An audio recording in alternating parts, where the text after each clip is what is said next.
Rice వినియోగదారులకి ప్రత్యేక కృతజ్ఞతలు తెలుపుతా ఉన్నాం.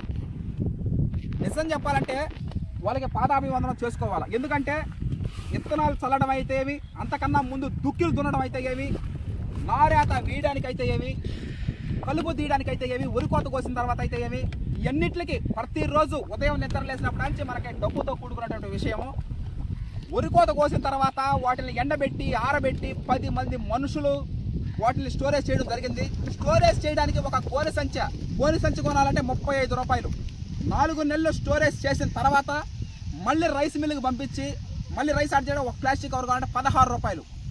అదేవిధంగా పంట పండించడానికి 4 నెలలు, నిల్వ చేయడానికి ఒక 4 నెలలు, 8 నెలలు 9 నెలలు పడతా ఉంది మనకు రైస్ రావడానికి.